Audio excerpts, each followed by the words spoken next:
नमस्कार बच्चों, स्वागत है आप सभी का एक बार फिर से तक्षशिला एजुकेशन पॉइंट के ऑनलाइन प्लेटफॉर्म पर। और मैं हूं आपके साथ प्रभात कौशिक।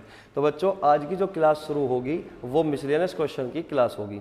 यानी कि हमने नंबर सिस्टम के लगभग जितने भी टाइप थे वो सारे आज हमने खत्म कर दिए, यानी कि पिछली क्लास में हमने खत्म कर दिए। ठीक है, तो आज की क्लास बेटा यूपी कांस्टेबल 2023 के लिए बहुत ज़्यादा इंपॉर्टेंट रहने वाली है।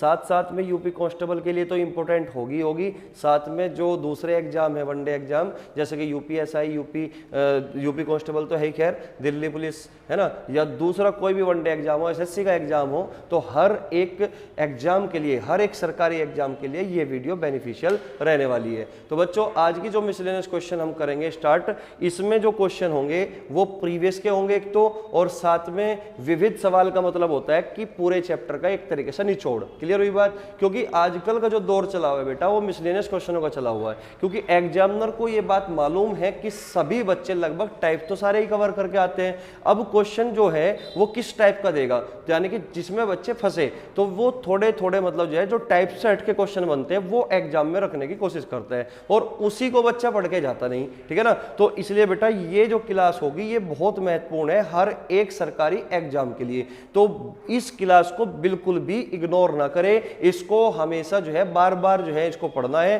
क्योंकि हम इसमें बहुत छोटे छोटे कंसेप्ट भी पढ़ेंगे साथ में और इंपॉर्टेंट क्वेश्चन भी पढ़ेंगे। ठीक है ना, तो चलिए बेटा और देरी ना करते हुए क्लास को आज शुरू करते हैं। ठीक है, चलिएगा। तो क्वेश्चन आपके सामने है, लगातार 3 विषम संख्याओं के वर्ग का योग 1595 है, तो संख्याएं ज्ञात करो। तो संख्याएं ज्ञात करो। तो बेटा इस क्वेश्चन को करने के कई तरीके हैं। ठीक है ना, तो इस सवाल को हम कैसे डील करेंगे एग्जाम में, सेकंडों में कैसे डील करेंगे, वो हर चीज हम यहाँ पे सीखने वाले हैं। ठीक है, चलिएगा। तो लगातार 3 विषम संख्या, तो संख्याएं कैसी है बेटा? लगातार 3 विषम संख्याएं हैं, लगातार 3 विषम संख्याएं हैं। बात समझ में आई? और विषम संख्या के बारे में आप जानते हो कि ये क्रमागत अगर विषम संख्याएं हैं तो इसका मतलब गैप जो चलेगा बेटा 2-2 का गैप चलेगा। तो क्या हमारे ऑप्शन में गैप जो है 2-2 का है सब जगह? बिल्कुल। 19 और 2 21, 21 और 2 23, 17 2 19, 19 और 2 21, 21 और 2 23, 23 और 2 25, 23 2 25 और 25 और 2 27। इसका मतलब सारी की सारी संख्याएं जो हमारे ऑप्शन में है वो विषम संख्याएं हैं और क्रमागत विषम संख्याएं हैं। के वर्ग का योगफल 1595 है। के वर्ग का योगफल कितना दे रखा है बेटा? 1595। तो क्वेश्चन में पूछ ले बेटा संख्या क्या होगी, संख्या क्या होगी? तो बेटा ऑप्शन मेथड से भी हमें सीखना है और साथ में हमें सॉल्यूशन भी करना आना चाहिए। तो हर वो तरीका मैं आपको सिखाने की कोशिश करूंगा। ठीक है ना, देखिएगा बेटा। तो 3 विषम संख्याएं हैं। सबसे पहले हम ऑप्शन को उठा लेते हैं, ऑप्शन मेथड से किस तरीके से हम इस क्वेश्चन को सॉल्व करेंगे। ठीक है ना, तो आपको यहाँ पे केवल यूनिट डिजिट पे फोकस करना है। यूनिट डिजिट क्या है बेटा? 5। तो इसका मतलब ये हुआ कि अगर मैं पहले ऑप्शन को हम इस सवाल का उत्तर मान ले तो केवल यूनिट डिजिट पे फोकस करना, जो काम संख्याओं पर होता है वो सेम वर्क जो है आपको यूनिट डिजिट पे करना है, क्योंकि सवाल में लिखा हुआ है कि वर्गों का योगफल, कि तीनों संख्याओं के वर्गों का योगफल 1595 बनना चाहिए। तो इसका मतलब क्या हुआ कि जो 9 का स्क्वायर है 81 1 देगा, 1 का स्क्वायर 1 देगा, 3 का स्क्वायर बेटा 9 देगा। तो 9 और 1 10, 10 और 1 11। तो इसका मतलब यूनिट डिजिट यहाँ पे क्या मिलेगी? 1 मिलेगी। तो इसका मतलब यहाँ पे 5 है और यहाँ पे कितना आया? 1। तो इसका मतलब 5 नहीं आया, तो ऑप्शन ए तो हमारा आंसर बिल्कुल नहीं हो सकता। ठीक है बेटा, चलिएगा। अगर मैं बी ऑप्शन को ट्राई करूं तो 7 का स्क्वायर कितना बेटा? 49 का 9, यूनिट डिजिट कितना मिलेगा? 9। और 9 का स्क्वायर कितना? 81 में 1 मिलेगा, और 1 का स्क्वायर 1 है ना। 9 और 1 10, 10 और 1 11, 11 में यूनिट डिजिट कितना मिला? 1। इसका मतलब आना कितना चाहिए था बेटा? 5, लेकिन आया कितना?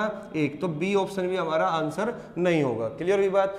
ठीक इसी प्रकार अगर मैं सी ऑप्शन पर ट्राई करूं तो 1 का स्क्वायर कितना? 1, 3 का स्क्वायर कितना? 9, और 5 का स्क्वायर कितना? 25, यानी कि 5। ठीक है ना। 9 और 1 10, 10 और 5 15। तो यहाँ पे यूनिट डिजिट हमें क्या मिला बेटा? 5 मिला, जो कि हमारे इसमें क्वेश्चन में भी यूनिट डिजिट क्या दे रखी? 5। तो इसका मतलब ये जो सी ऑप्शन है बेटा ये आंसर हो सकता है। ठीक है, चलिएगा।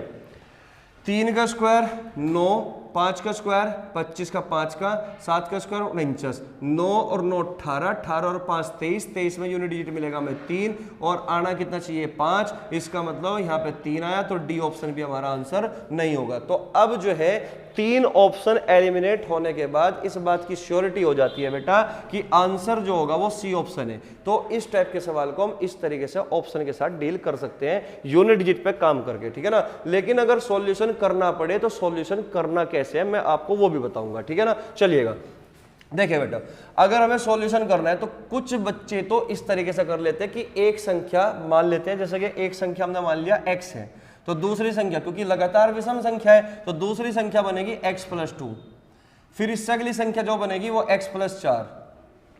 अब क्वेश्चन में कहा इनके वर्गों का योगफल, इनके वर्गों का योगफल, इनके वर्गों का योगफल कितना दे रखा है, इनके वर्गों का योगफल दे रखा है 1595। तो इस तरीके से हमने यहाँ पे लिख लेंगे कि पहली संख्या अगर x है, दूसरी संख्या x+2 होगी, तीसरी संख्या x+4 होगी, और इन तीन संख्याओं के वर्गों का योगफल 1595 है। तो बेटा ये गलती आपको बिल्कुल नहीं करनी, क्योंकि ये अगर लगातार विषम संख्याएं हैं, लगातार विषम संख्याएं हैं, ठीक है ना, तो ये बात आप जानते हो कि गैप जो होगा लगातार विषम संख्याओं में 2 का गैप होगा। लेकिन कभी भी बेटा पहली संख्या मान के मत चलना, क्योंकि अगर आप पहली संख्या मान लोगे तो यहाँ पे जब आप इसको सॉल्व करोगे ना तो ये क्वाड्रेटिक इक्वेशन बन जाती है, द्विघात समीकरण बन जाती है, और हमेशा द्विघात समीकरण को हम इग्नोर करने की कोशिश करते हैं। बात समझ में आई? तो अगर आपको द्विघात समीकरण से बचना है तो बेटा पहली संख्या ना मान के हम जो है बीच का नंबर मानते हैं। हम क्या मानते हैं बेटा? बीच का नंबर मानते हैं। इससे फायदा ये होगा कि आप जो है द्विघात समीकरण के बनने से बच जाओगे, ठीक है ना। अगर आप इसको सॉल्व करोगे ना तो यहाँ पे द्विघात समीकरण बनेगी। तो ऐसा ना करके हमें क्या मानना है बेटा? बीच का नंबर। तो यानी कि पहली संख्या ना मान के हम क्या मान लेंगे? बीच का नंबर मान लेंगे। कि मैंने मान लिया कि हमारी बीच की जो संख्या है बेटा वो x है। अगर बीच की संख्या हमारी x है तो इससे जस्ट अगली संख्या क्या बनेगी? x+2 बनेगी। क्लियर हुई बात? और इससे पहले वाली संख्या क्या बनेगी बेटा? x-2 बनेगी। तो क्या यहाँ पे 2 का गैप है भाई? x-2 में हमने 2 ऐड किया होगा तभी तो x आया ना, x में फिर 2 ऐड किया तभी तो x+2 आया ना। तो इसका मतलब ये हुआ कि हमें अगर मानना है तो हमेशा बीच का नंबर मानना, न कि पहला नंबर। बात समझ में? फायदा क्या हुआ कि द्विघात समीकरण से बच जाओगे, ठीक है ना। अब इसको सॉल्व कर दो। ये अगर हमारी 3 लगातार क्रमागत विषम संख्याएं हैं जिनके वर्गों का योगफल कितना दे रखा है बेटा? इनके वर्गों का योगफल दे रखा है 1595। तो इसके बराबर रख दो आप 1595 के। कोई दिक्कत तो नहीं यहाँ तक? आप कहोगे सर नहीं यहाँ तक हमें कोई दिक्कत नहीं है, ठीक है ना। चलिएगा, तो ये क्या लिखा हुआ है? ये a-b का होल स्क्वायर है। तो a-b का होल स्क्वायर का फॉर्मूला मैं मान के चल रहा हूं बच्चों आपको आता है, ठीक है ना। तो x स्क्वायर प्लस 2 का स्क्वायर 4 माइनस 2 दूनी 4x plus x square plus इसका खोल दो a प्लस b का होल स्क्वायर। तो x स्क्वायर 2 का स्क्वायर कितना बेटा? 4 और प्लस 2 दूनी 4x बराबर किसके होगा? 1595 के बराबर होगा। किसके? 1595 के बराबर होगा। अब यहाँ पे जो कट रहा है तो काट दो, जो पिट रहा है पीट लो, है ना। यानी कि 4x प्लस का है और 4x माइनस का है, तो ये कैंसिल हो गया, ठीक है ना। तो x स्क्वायर कितना हो गया बेटा? 3x square. ये कितना हो गया? 3x square. यहाँ पे 4 ये है और 4 ये है, तो कितना हो गया बेटा? 8 हो गया। बराबर किसके हो गया? 1595 के। 1595, ठीक है। अब ये बताओ 8 को आप इसमें से घटा के लिख दो, तो 15 में से 8 गए 7, यहाँ पे बचा 8, है ना। तो 1587। 3x स्क्वायर बराबर 1587। 3 से उड़ा दो, 3 पंजे 15, 3 दूनी 6, 3 हम 27। तो x स्क्वायर 529 के बराबर है, जो कि 23 का स्क्वायर होता है। तो x का मान कितना होगा बेटा? x का मान होगा 23। इसका मतलब ये हुआ कि हमारा जो बीच वाला नंबर निकल के आया, वो 23 आया। तो अगर बीच वाला नंबर 23 है तो इससे अगली संख्या क्या होगी बेटा? 25, और 23 से पिछले वाली संख्या क्या होगी? 21। तो हमारी 3 जो संख्या है वो 21, 23, 25 है। 21, 23, 25 जो कि सी ऑप्शन है। तो मैं समझकर चल रहा हूं बेटा, चीजें आपको बिल्कुल एकदम से क्लियर हुई होगी कि कब हमें पहला नंबर मानना है और कब हमें बीच का नंबर मानना है। तो अगर आपके सामने कभी भी ये बात आ जाए कि लगातार तीन क्रमागत विषम संख्या या फिर सम संख्या है, तो बेटा कभी भी पहला नंबर नहीं मानना, हमेशा बीच का नंबर मान के चलना है। इससे फायदा केवल इतना ही है कि आप द्विघात समीकरण के बनने से बच जाओगे। क्लियर हुई बात? तो चलिए बेटा नेक्स्ट क्वेश्चन की ओर बढ़ते हैं, क्वेश्चन नंबर 2 की। तो देखिए बेटा आपके सामने क्वेश्चन नंबर 2 आ चुका है। इसको समझने का प्रयास करते हैं। भाई क्वेश्चन में क्या लिखा हुआ है देखते हैं। क्वेश्चन में लिखा हुआ है कि उन 3 क्रमागत संख्याओं का गुणनफल कितना होगा जिनका योगफल 15 है। ठीक है ना। कई तरीके इस क्वेश्चन को करने का है, लेकिन सबसे जो बेस्ट तरीका होगा वो क्या हो सकता है उसको समझना है, ठीक है ना। तो क्वेश्चन में लिखा हुआ बेटा उन 3 क्रमागत संख्याएं, तो क्वेश्चन में साफ साफ शब्दों में लिखा है कि क्रमागत संख्याएं हैं, 3 क्रमागत संख्याएं। तो क्रमागत संख्या का मतलब क्या होता है कि जिन संख्याओं में एक एक का गैप चलता हो, ठीक है ना। तो हमारे पास बेटा 3 संख्याएं हैं, पहली संख्या, दूसरी संख्या और तीसरी संख्या। तो गैप कितने का चलेगा बेटा, 1 का चलेगा, क्योंकि गैप जो है 1 का होता है क्रमागत संख्याओं के बीच में, ठीक है ना। तो 3 क्रमागत संख्याएं जिनका गुणनफल, वो उनका गुणनफल कितना होगा। तो आपसे यहाँ पे गुणनफल पूछना चाहता है कि इन तीनों संख्याओं का गुणनफल कितना होगा जिनका योगफल बेटा 15 है। तो हमने बेटा पिछली क्लास में आपको बताया था कि अगर क्रमागत संख्या होती है या क्रमागत सम संख्या होती है, क्रमागत विषम संख्या होती है, तो जो उनका एवरेज होता है वो हमेशा बीच का नंबर होता है। अब अगर मैं बात करूं एवरेज क्या होता है, तो एवरेज का मतलब होता है sum of observation upon total number of observation, यानी कि दिए गए आंकड़ों का योगफल को उनकी संख्या से डिवाइड कर दो। तो क्वेश्चन में बेटा यहाँ पे योगफल दे रखा है, योगफल हमारा कितना है 15, कितना बेटा योगफल 15। अगर योगफल 15 है तो एवरेज क्या होगा 15/3 यानी कि 5 होगा, 3 × 5 = 15 यानी कि 5 होगा। तो इसका मतलब बीच का नंबर हमारा क्या है बेटा 5 आ गया। अगर बीच का नंबर 5 है तो इससे जस्ट अगले वाली संख्या क्या होगी 6, और इससे जस्ट पिछले वाली संख्या क्या होगी 4, और इन्हीं संख्याओं का आपसे गुणनफल पूछना चाहता है। तो 4 × 5 = 20, 20 × 6 कितना हो गया 120, यानी कि हमारा आंसर क्या है बेटा 120। तो करेक्ट आंसर हमारा ए ऑप्शन होगा। तो बस आपको केवल और केवल इन चीजों पे फोकस करना है, लैंग्वेज पर। लैंग्वेज में क्या लिखा हुआ है, तो क्रमागत संख्या लिखी हुई है, तो बेटा इस बात का हमें फायदा उठाना है पूरा भरपूर तरीके से। क्लियर हुई बात। तो क्वेश्चन नंबर 2 हमारा समाप्त हुआ। इसी तरीके से हमें करना है, क्योंकि मैं हमेशा कोशिश यही करूंगा कि मैं आपको बेस्ट अप्रोच दे पाऊं, ठीक है ना। तो फर्जी मैं कोई भी तुम्हें मेथड नहीं बताने वाला, ठीक है। तो चलिए नेक्स्ट क्वेश्चन की ओर बढ़ते हैं भाई। क्वेश्चन नंबर 3, देखिए बेटा क्वेश्चन नंबर 3 आपके सामने आ चुका है। तो क्वेश्चन नंबर 3 को एक बार करने का प्रयास करते हैं। क्वेश्चन नंबर 3 क्या है, पहले इसको पढ़ने का और समझने का प्रयास करें। तो क्वेश्चन में लिखा हुआ बेटा 2 शून्येतर संख्याएं ऐसी है कि उनका अंतर, उनका योगफल तथा उनका गुणनफल 1:5:36 के अनुपात में है। तदनुसार उन संख्याओं का योगफल क्या होगा। तो उन संख्याओं का योगफल क्या होगा, तो आपसे जानने की इच्छा जताई है क्वेश्चन ने कि उन संख्याओं का योगफल क्या होगा।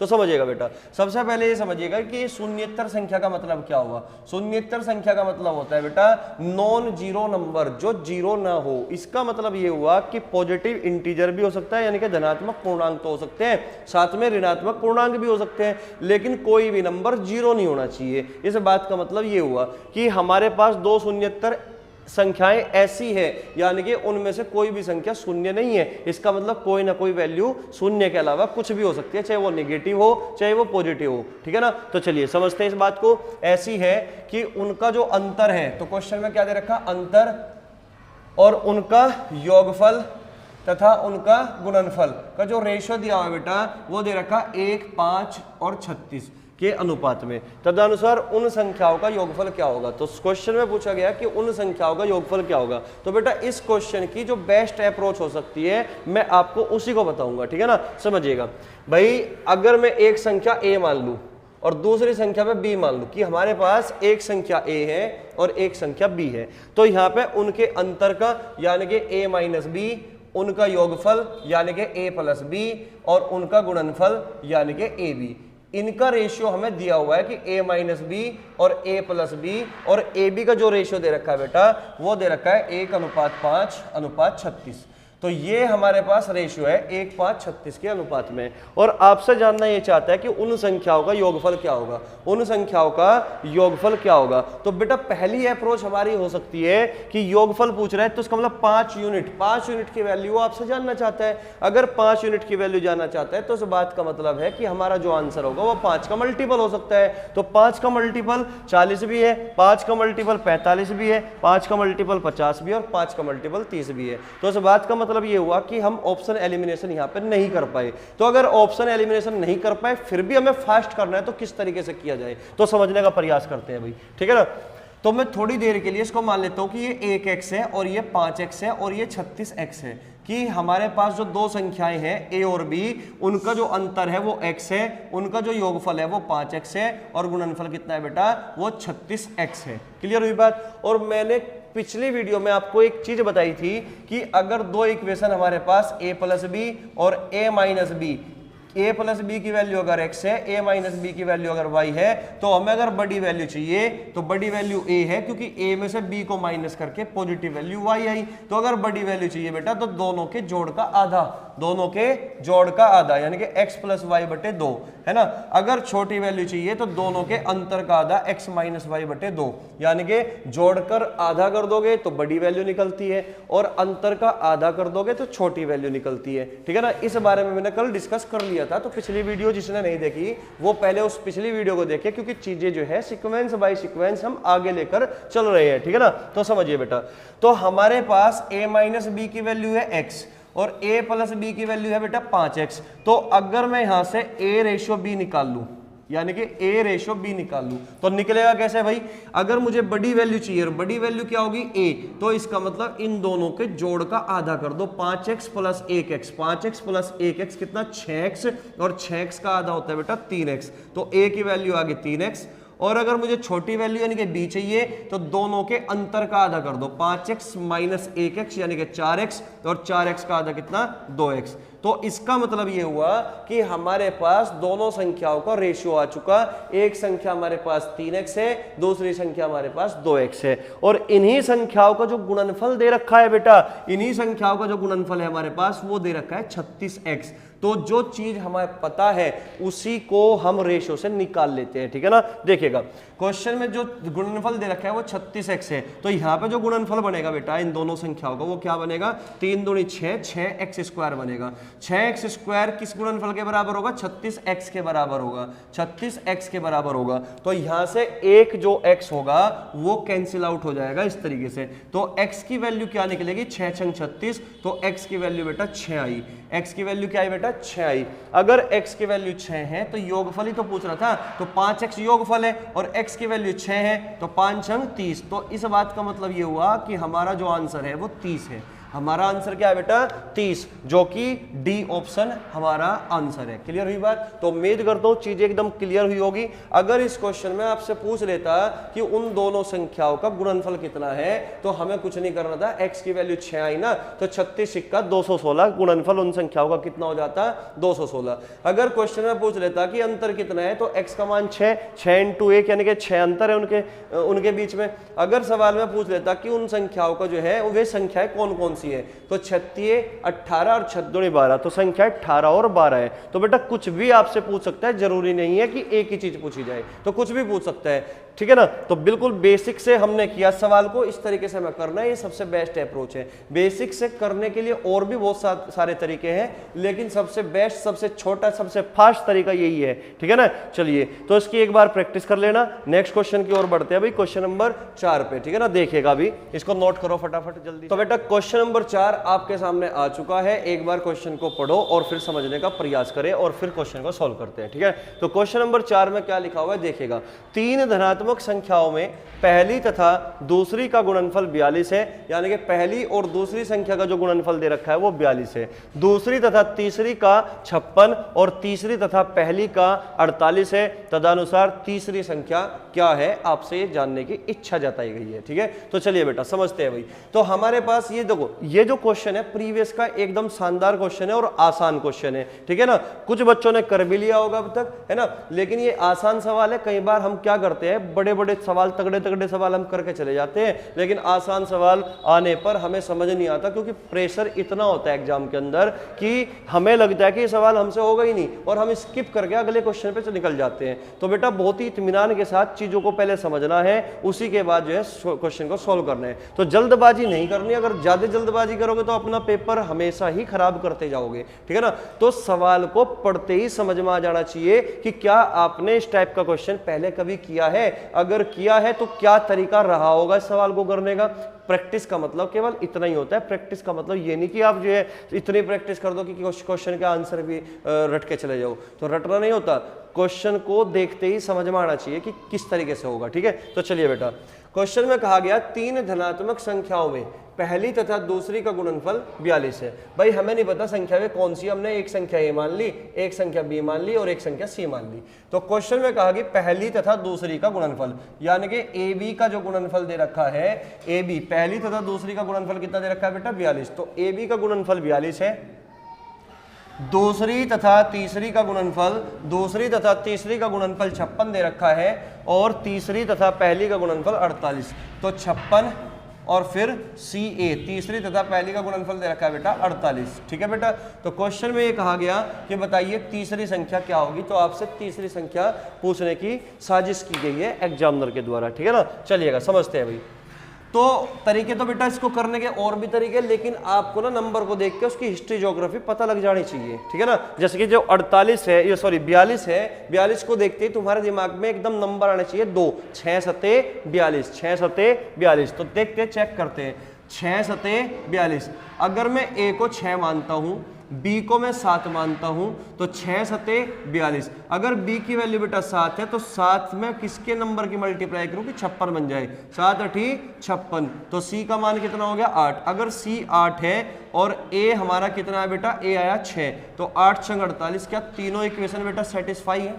तीनों इक्वेशन सेटिस्फाई है कि नहीं है? आप कहोगे सर बिल्कुल।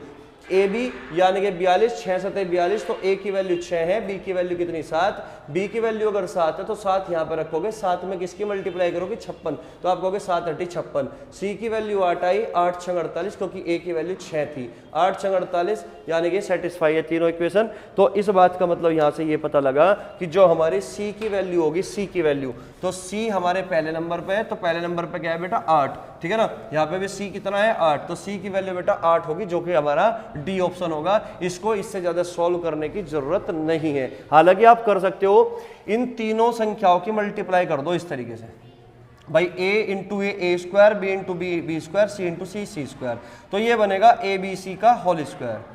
ठीक है बेटा, यहां से जब तुम मल्टीप्लाई करोगे 42 गुणा 56 गुना 48, ठीक है ना, तो यहां से ए बी सी की वैल्यू निकाल लोगे इसका वर्गमूल करने के बाद। तो ए बी सी की वैल्यू निकाल लोगे यहां से, तो 6 सते 42 और 6 8 48, तो 6 बार आ गया, 6 सते 42, 7 8 56, 7 बार आ गया और 8 बार आ गया, तो यानी कि ए बी सी की वैल्यू ये आ गई। ठीक है ना।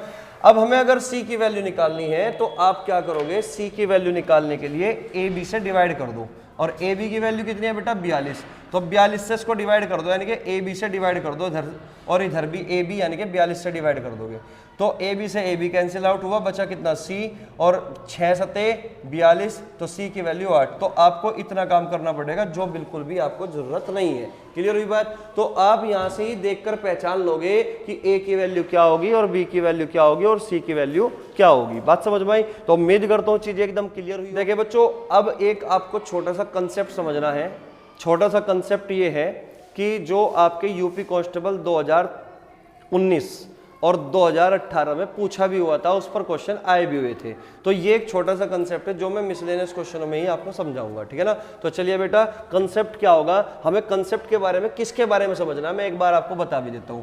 तो हमें बेटा 3 नंबर के बारे में समझना है। एक तो 1001 के बारे में समझना है, और एक साथ में 111 के बारे में समझना है, और एक साथ में 101 के बारे में। तो जो ये 3 नंबर है 1001, 111 और 101, ये तीनों ही नंबर बहुत ज्यादा इंपॉर्टेंट नंबर होते हैं। तो इन तीनों नंबर को एक बार समझने का प्रयास करते हैं बेटा कि 3 नंबर ये क्या है, इसमें किस टाइप के क्वेश्चन आ सकते हैं, और यहां तक कि प्रीवियस में आए हुए हैं यूपी कांस्टेबल 2019 में भी और 2018 में भी। तो बेटा सबसे पहले हम समझेंगे 1001 के बारे में, फिर उसके बाद हम समझेंगे 111 के बारे में, उसके बाद हम समझेंगे 101 के बारे में कि ये तीनों नंबर इतने इंपॉर्टेंट क्यों हैं, क्या कारण है। ठीक है ना। तो चलिए समझते हैं भाई। तो सबसे पहले बेटा 1001 के बारे में समझते हैं, 1001 क्या है। ठीक है ना। तो मैं यहाँ पे पॉइंट बना के लिख रहा हूं, 1001 के बारे में हमें समझना है।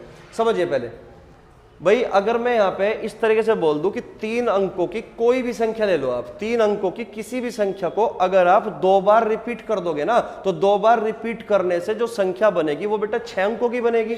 तो मैं ये कह सकता हूं कि कोई भी 3 अंकों की संख्या को 2 बार रिपीट करने से बनने वाली 6 अंकों की संख्या हमेशा 1001 से कंप्लीटली डिविजिबल होती है। कहने का मतलब ये हुआ कि किसी 3 अंकों की संख्या को, मैं लिख देता हूं यहां पे, किसी तीन अंकों की संख्या को, किसी 3 अंकों की संख्या को दो बार लिखने से, या 2 बार रिपीट करने से, ऐसे लिखो, 2 बार रिपीट करने से, 2 बार रिपीट या पुनरावृत्ति करने से, रिपीट करने से बनने वाली 6 अंकों की संख्या, 6 अंकों की संख्या, 6 अंकों की संख्या हमेशा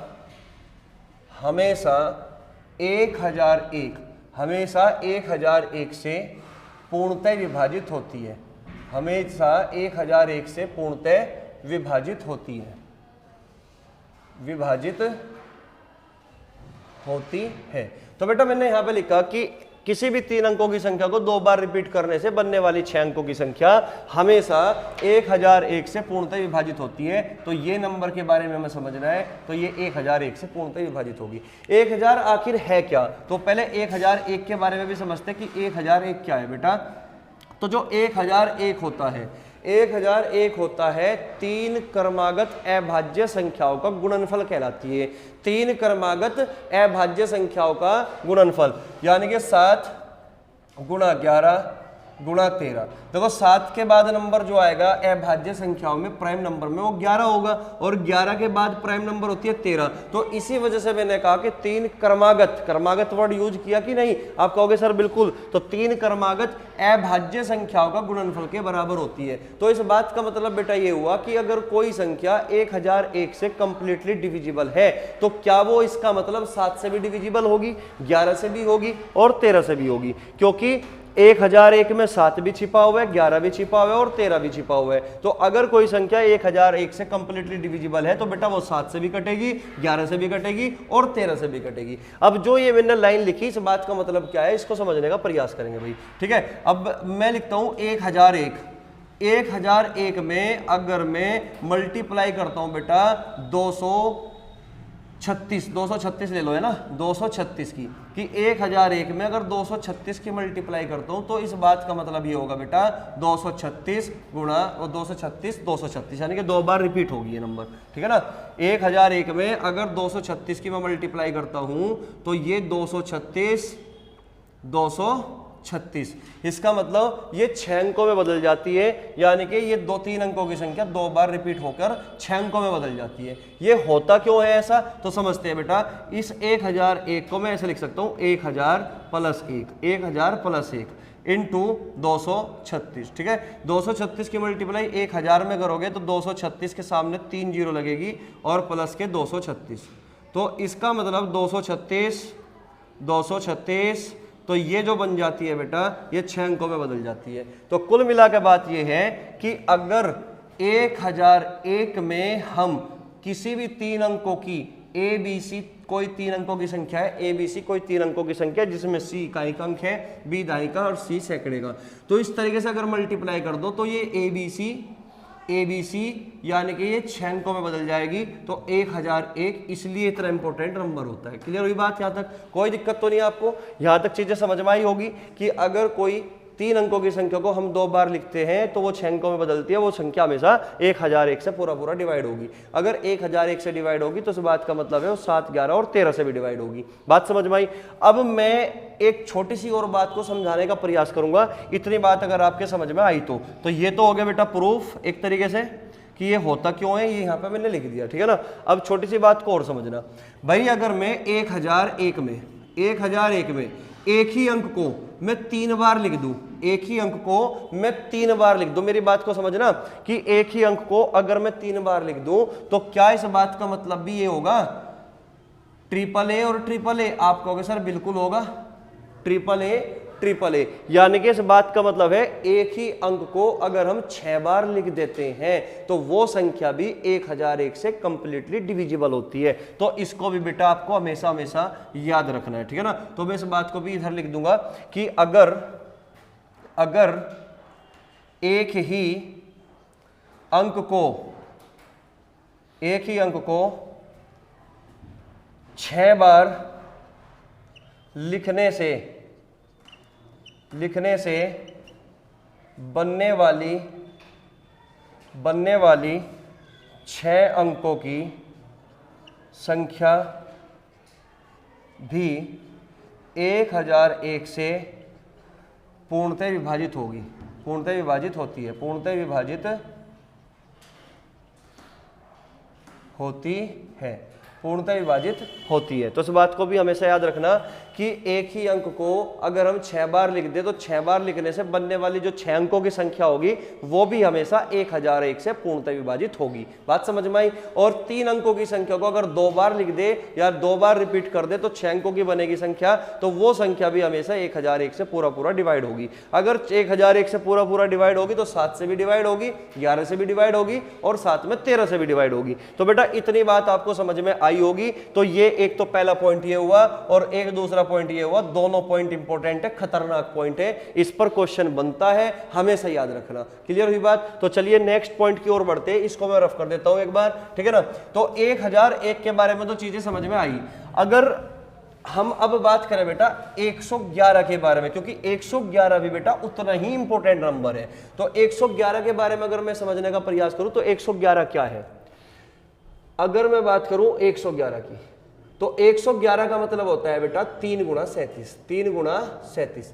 तो कुल मिलाकर बात यह है कि जो 111 है, 111 के जो गुणनखंड है वो एक 3 है और एक 37 है, क्योंकि 111 3 से भी कटेगा और 37 से भी कटेगा। क्लियर हुई बात। तो मैं कह सकता हूं कि एक ही अंक को अगर हम 3 बार लिख दे, एक ही अंक को अगर हम 3 बार रिपीट कर दे तो बनने वाली जो 3 अंकों की संख्या होगी वो हमेशा 37 से और 3 से कंप्लीटली डिविजिबल होगी। ठीक है ना। जैसे कि मैं यहां पर लिख दूं 888, तो जो 888 है बेटा ये हमेशा 37 से पूरा डिवाइड होगी। ये 111 से तो डिवाइड होगी, साथ में 37 से भी होगी और 3 से भी होगी और साथ में 8 से भी होगी, क्योंकि प्रत्येक अंक की जो वैल्यू है बेटा वो 8 है, तो 8 से तो होगी। बात समझ में आई, ठीक है ना। तो कुल मिलाकर बात ये है कि अगर मैं 111 में कोई नंबर, किसी भी नंबर की मल्टीप्लाई कर दूं, 111 में अगर मान के चलो मैंने 7 की मल्टीप्लाई कर दी तो ये क्या बनेगा, 777 बनेगा। और ये जो 777 होगा ये किससे कंप्लीटली डिविजिबल होगा, 37 से भी होगा, 7 से भी होगा, 11 से भी होगा, 111 से भी होगा और 3 से भी होगा। 111 से होगा न कि 11 से। बात समझ में आई, क्लियर हुई बात। तो यहाँ पर मैं लिख देता हूँ उस बात को कि अगर एक ही अंक को हम 3 बार लिखते हैं तो वो जो संख्या होती है बेटा वो हमेशा 3 से, 37 से और 111 से कंप्लीटली डिविजिबल होगी। यानी कि कहने का मतलब है शेषफल हमेशा 0 मिलेगा। इस बात को हमेशा याद रखना। तो मैं लैंग्वेज में ना लिखवा के मैंने डायरेक्टली बोल दिया बात कि एक ही अंक को 3 बार लिखने से बनने वाली 3 अंकों की संख्या हमेशा 37, 111 और 3 से डिवाइड होती है, कंप्लीटली डिवाइड होती है। कोई डाउट यहां तक? आप कहोगे सर नहीं, ठीक है ना। तो चलिए आगे बढ़ते हैं भाई। तो मैं अब आपसे जानना ये चाहता हूं कि क्या एक ही अंक को 6 बार लिखने से बनने वाले 6 अंकों की संख्या भी 111 से या 37 से या 3 से डिवाइड होगी? तो बेटा बिल्कुल होगी। समझिएगा, मैं इस पॉइंट को मैं यहां लिखूंगा। एक ही अंक को 6 बार लिखने से बनने वाली 6 अंकों की संख्या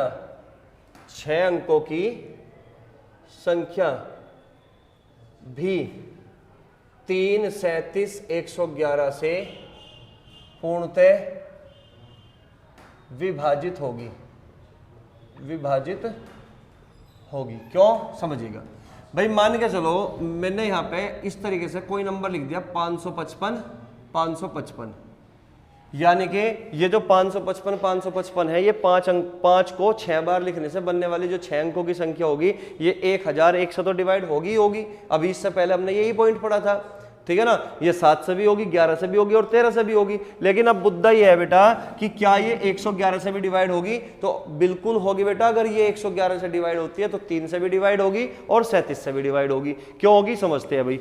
ये 555 को मैं इस तरीके से लिख सकता हूं क्या, 555 के साथ 3 0 प्लस के 555 भाई लिख सकता हूं कि नहीं लिख सकता?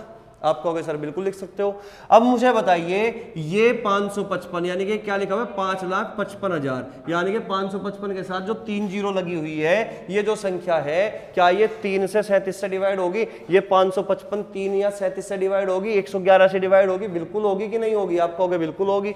और ये 555 भी होगी। तो इनको जोड़ दोगे तो वापस से यही संख्या बनेगी कि नहीं? क्योंकि मैं इस बात को इस फॉर्म में बदल सकता हूं।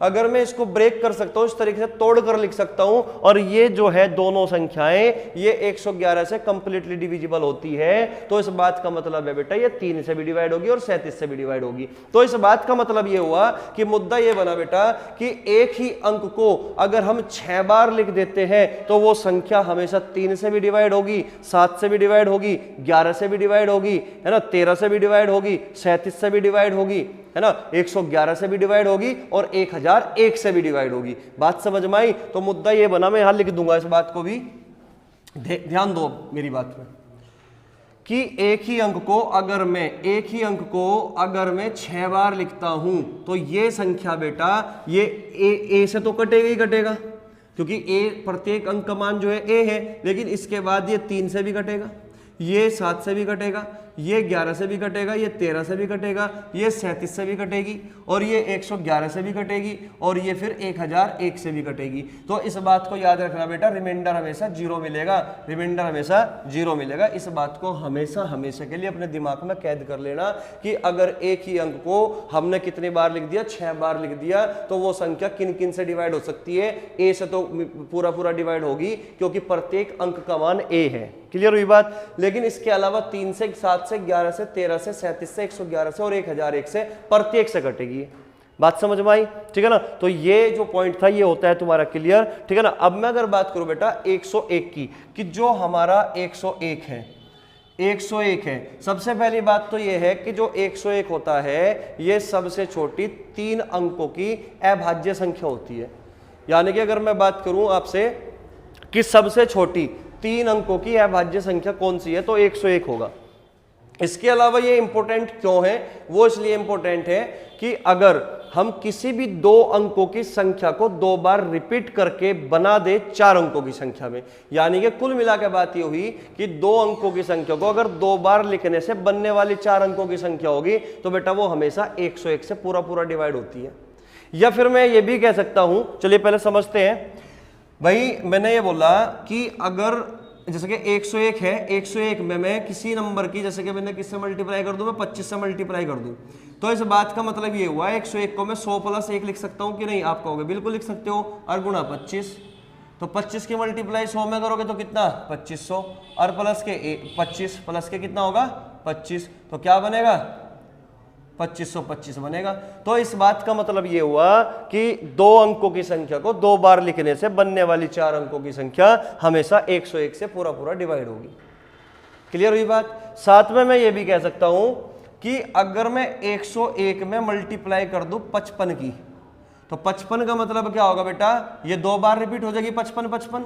तो इसका मतलब मैं ये कह सकता हूं कि एक ही अंक को अगर हम 4 बार लिख दें तो बनने वाली जो 4 अंकों की संख्या होगी वो हमेशा 101 से डिवाइड होगी। किससे होगी? 101 से। तो कुल मिला के बात ये हुई, इसको मैं रफ कर देता हूं, ठीक है, चलिएगा। तो कुल मिला के बात ये हुई बेटा कि अगर क्या लिख रहा हूं मैं पॉइंट, 2 अंकों की संख्या को 2 बार रिपीट करने से बनने वाली 4 अंकों की संख्या हमेशा 101 से पूर्णतः विभाजित होती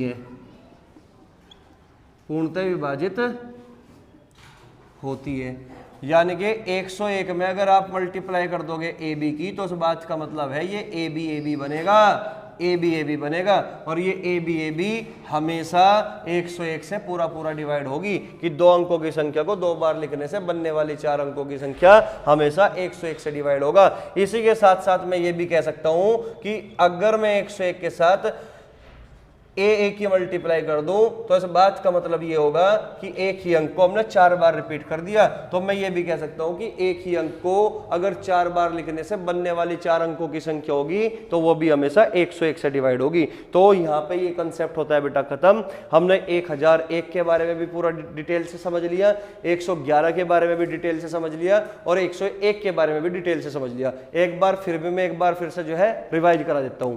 तो एक बात तो बेटा आपको ये याद रखनी है कि अगर 3 अंकों की जो संख्या है, 3 अंकों की संख्या को अगर हम 2 बार लिख दें तो बनने वाले 6 अंकों की संख्या हमेशा 1001 से पूर्णतः विभाजित होगी।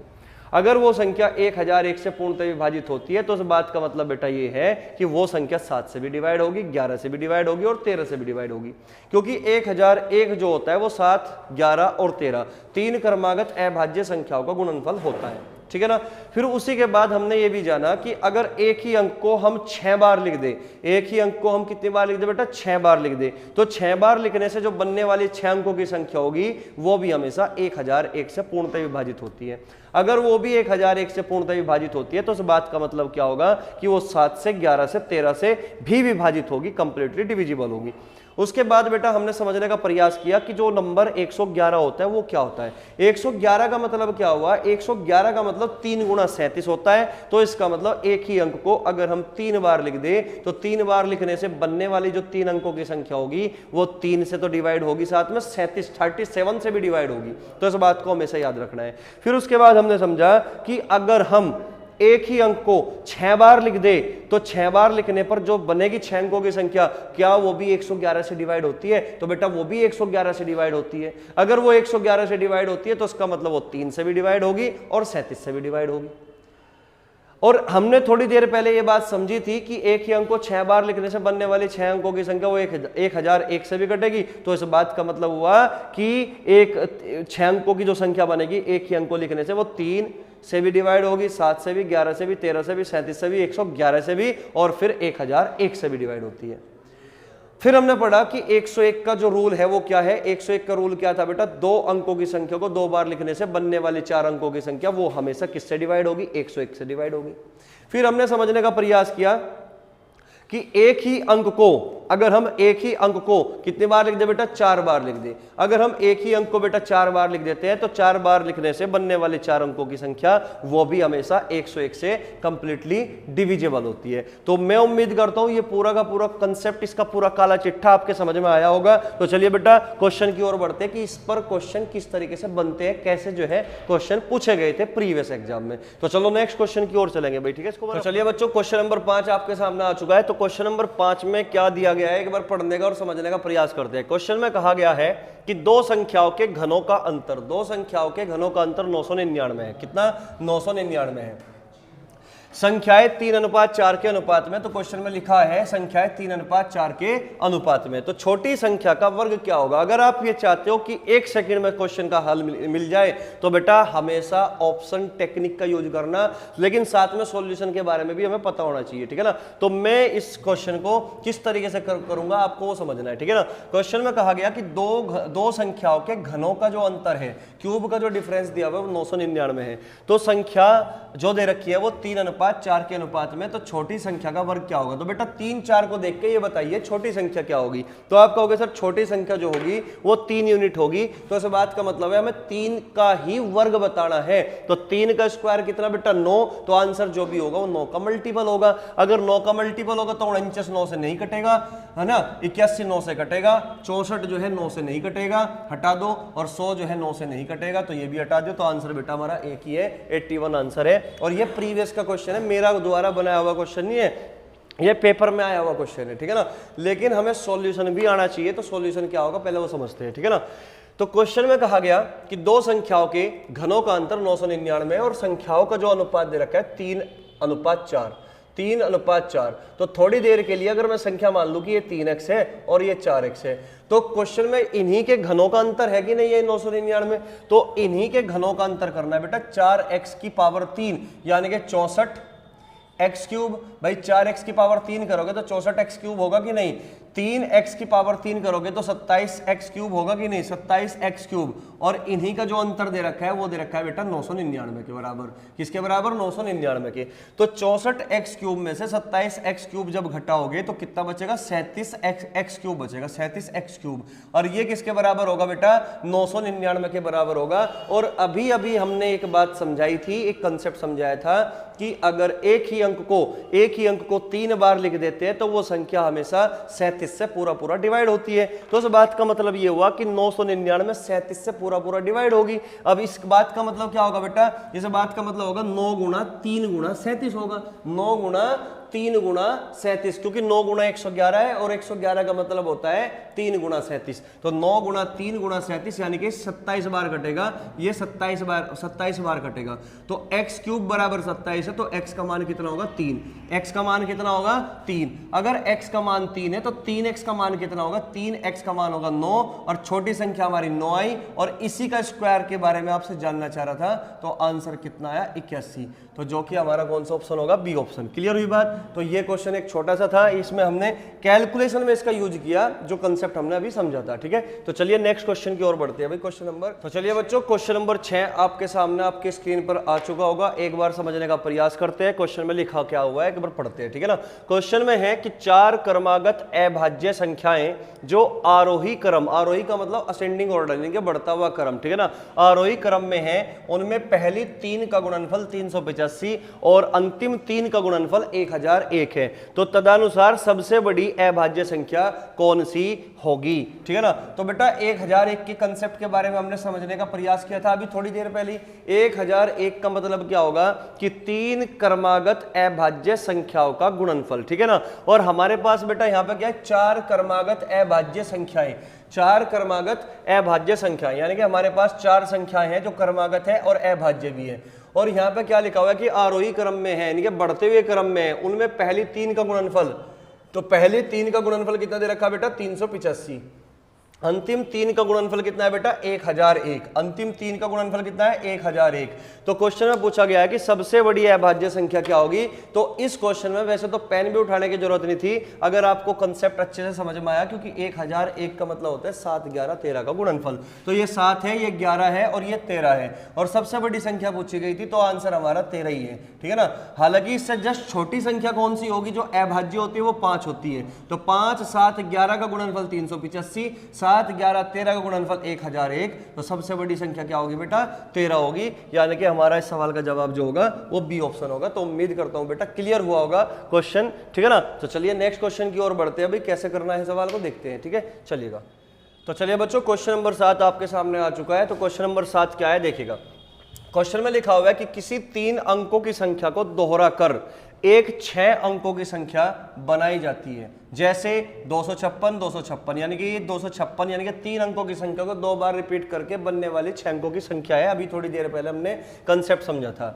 678, 678 आदि। तब इस तरह बनी संख्या निम्नलिखित में से किस संख्या से हमेशा पूर्णतः विभाजित होगी। तो बेटा जिन बच्चों को कंसेप्ट के बारे में ज्ञान है वो सवाल को विदाउट पेन और पेपर इस क्वेश्चन को सेकंडों में सॉल्व कर सकता है। तुमने कर दिया होगा अगर कंसेप्ट अच्छे से समझ में आया होगा। तो आंसर क्या होगा बेटा, 1001। ठीक है ना, क्योंकि 1001 के बारे में ही हमने कंसेप्ट समझा था कि 1001 है ना, इसके साथ अगर हम 3 अंकों की संख्या की मल्टीप्लाई करते हैं तो 3 अंकों की संख्या 2 बार रिपीट हो जाती है एबीसी फॉर्म में। तो इसका मतलब इस संख्या में एबीसी में 1000 मौजूद रहता है। तो इसका मतलब ये जो संख्या होगी ये 1001 से कंप्लीटली डिविजिबल होगी। अगर ये 1001 से कंप्लीटली डिविजिबल है तो 7, 11, 13 से तो होगी, लेकिन इन सब के पिताजी कौन है, 1001। तो आंसर बेटा 1001 लगेगा। क्लियर हुई बात। तो चलिए नेक्स्ट क्वेश्चन की ओर बढ़ते हैं। भाई क्वेश्चन हमारा अगला क्वेश्चन क्या हो सकता है देखते हैं, समझने का प्रयास करेंगे। ठीक है, तो चलिए बच्चों क्वेश्चन नंबर 8 आपके सामने आ चुका है। क्वेश्चन नंबर 8 क्या है एक बार समझने का प्रयास करेंगे। ठीक है ना, 2 अंकों वाली किसी संख्या की पुनरावृत्ति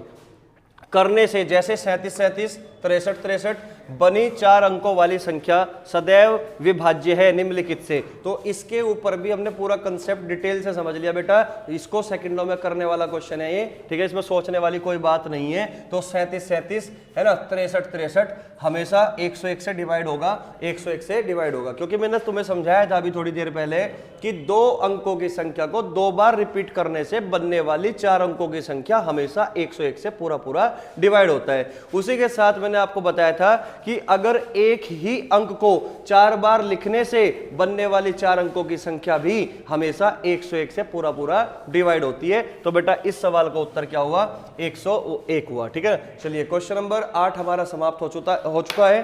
तो इसी के साथ बेटा इस वीडियो को हम विराम देते हैं, क्योंकि वीडियो फिर ज्यादा लंबी होगी, ठीक है। तो चलिए नेक्स्ट वीडियो में फिर से मुलाकात होगा और यही मिसलेनियस क्वेश्चनों की नंबर सिस्टम की सीरीज चलती रहेगी अभी, ठीक है ना। तो चलिए बेटा करते हैं फिर बंद, है ना। जय हिंद, जय भारत।